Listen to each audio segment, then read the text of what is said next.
We have a heartwarming story now of a love story with challenges. Our guest is an author, an artist, an entrepreneur, the author of this book, heartwarming book, I Still Do, Loving and Living with Alzheimer's. Welcome, Judith Fox. Nice to see you. It's good to see you. We talked a little bit about your story earlier in the program, but acquaint us, if you will, with your husband, Dr. Ed Ackel. Tell us about him. He's a special man. He's really a great guy. He's brilliant. You said earlier he's a Renaissance man, and he really is. And for those who know golf, he's had 4 holes in one and won 2 cars. So he's good. Well, yeah. And he did his crossword puzzles in ink. You know, you were talking earlier about that. Go back and change. So when did Alzheimer's come into your life? Over 12 years ago.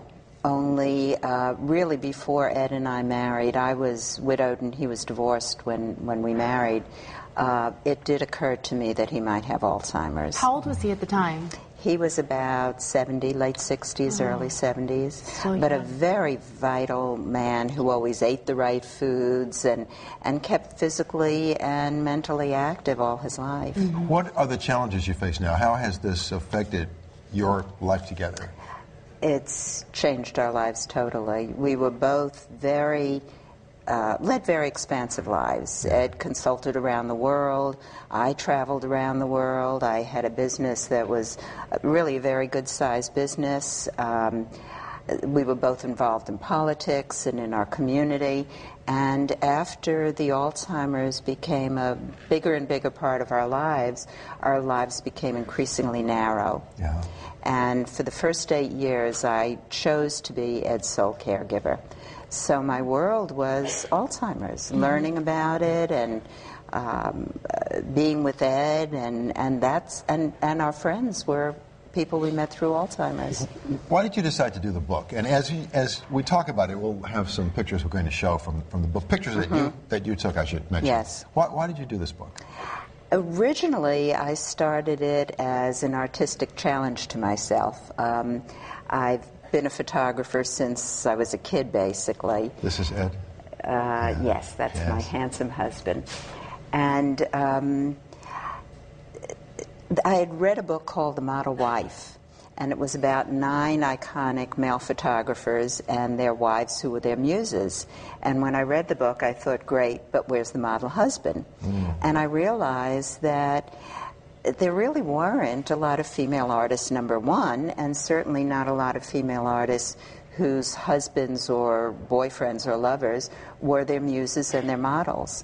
So initially, at least consciously, I thought, well, there's a niche I can fill, and I'm married to this beautiful man, and photography brings me very close to Ed, and it was a way that we could partner. But I think, yes. I take it humor still plays a big role in your life. Humor stays. Yeah. If somebody had a good sense of humor before, they have it after. But once I started photographing Ed, it really became about keeping him closer to me as he was leaving me.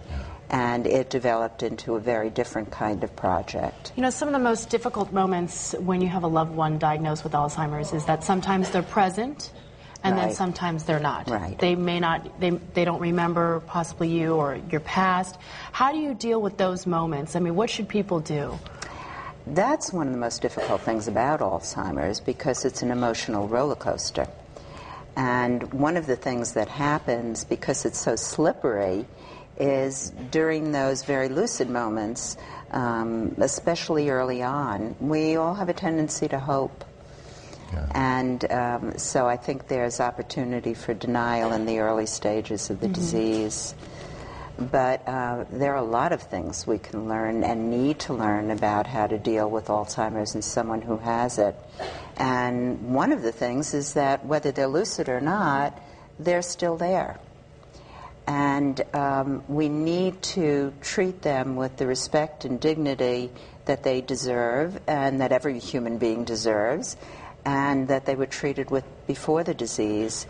And I see a lot of people who are afraid of Alzheimer's, don't know how to deal with it, and therefore end up treating the person with the disease as though they're invisible. Yeah. Right. They can't hear, they can't see, they don't react, and of course it couldn't be further from the truth. Right, and I think at those times they feel frustrated, even though you think they forgot everything, they're not feeling anything. They do feel emotions. They do feel frustrated. They're trying to remember. Right. So they're working and can very probably hard. feel you pulling away from them if that's the case. Exactly. Sense it, so. Exactly. And I think things like touch, tone of voice, those are all very important. And because they've lost so much else, they stay, I think, particularly sensitive to those kinds of things. Now, you travel all over the world, literally, talking about Alzheimer's and doing discussions and book signings.